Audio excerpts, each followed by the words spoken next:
This is from Holistic Cat. I once talked to you a long time ago.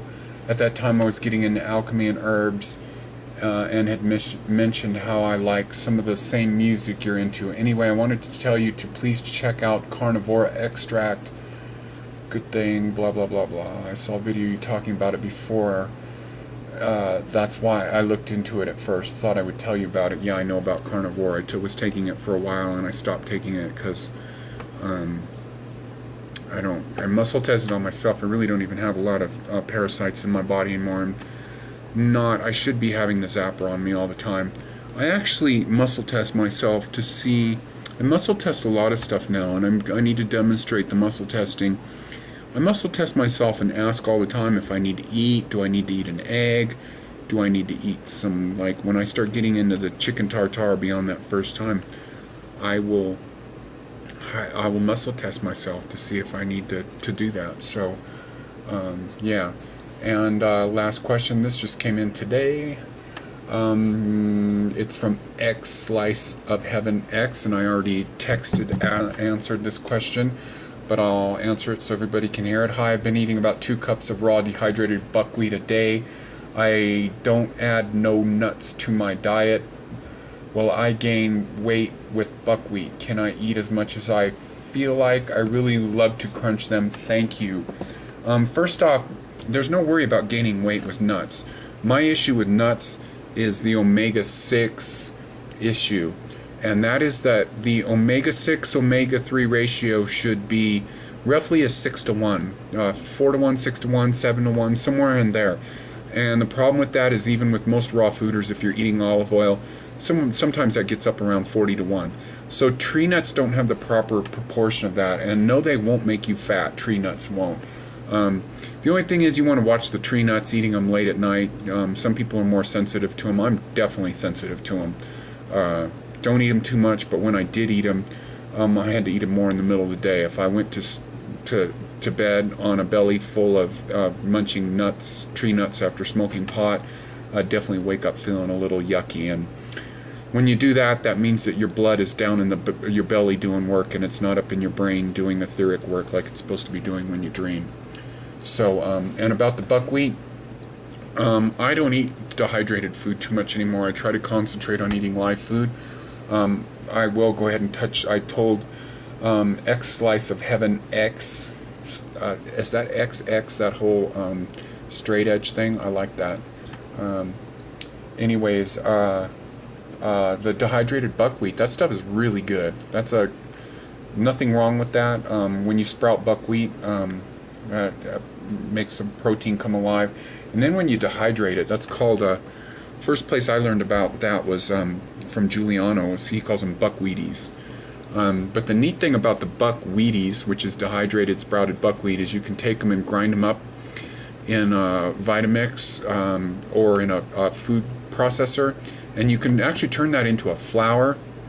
And Gabriel Cousins has a recipe where you take that flour and mix it with avocado and probably a little bit of water, turn it into a dough, and then you reserve a little bit of that flour, and then roll them out as tortillas. And of course you use that flour when you roll them out the same way you'd use flour if you were making regular flour tortillas, to keep it from sticking to the surface. And then you put it back in the dehydrator and dehydrate it, and you have a flexible raw tortilla, which is usually anything that comes out of the dehydrator is not flexible. The other way to do that recipe is to use Irish moss, and you take the same powder, the buckwheat flour that you made in the coffee grinder, soak up a bit of Irish moss, and maybe a little salt or whatever. If I was doing it, I would try to stay away from the salt.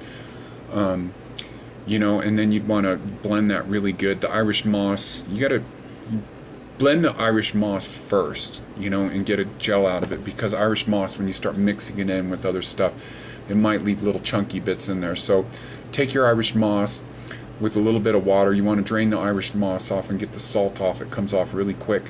And then put that bit in the Vitamix. Not giving you proportions here. You need to experiment with this. I'm not a recipe channel. So I'll tell you how to make things, but I'm not gonna. Same thing as always. Take a little bit of Irish moss, about just a handful, with your buckwheat flour, and you're gonna see the way it needs to look. Make your Irish moss stuff first, and then just add as much of that buckwheat flour until you can get a dough consistency going. And that one's even more flexible than the avocado one.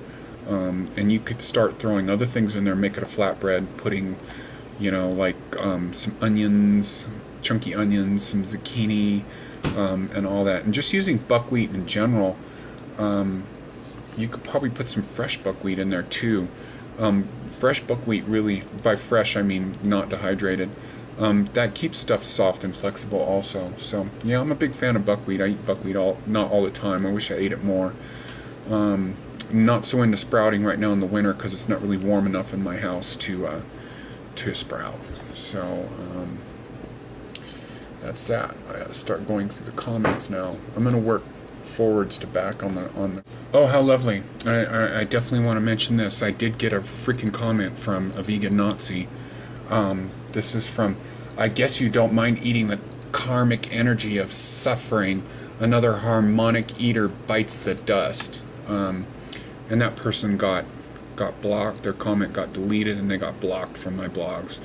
Go other places. Don't bother me. I don't want to create havoc. It's just, I don't know, vegan Nazi crap. I don't know what you're talking to. I'd like to know what some of these vegans that have such strong opinions. I'd like to know what kind of car you drive. I'd like to know what kind of trash you generate. I'd like to know what your house looks like. I'd like to know what other kinds of things you eat. I'd like to, the thing is we're omnivore. We're closer. We're in the middle. We're not exactly like herbivores, and we're not exactly like carnivores. And for me, the ethical choice, the reason I became vegan, and I just broke my veganism of 30 years. Of not eating meat for 33 years. I've been vegan since I was 22, so that's a 24-year thing. I never got into it for the ethical reason. I got into it for the health reason, and I really don't have a problem with people eating meat. I just didn't think it was for me, and it really isn't. I have a A blood type, and people with A positive blood type are generally attracted to eating vegan, and the reason I've chosen to start eating a little meat is because I need I need that deeper hormonal, it feels good, and I'm eating it again.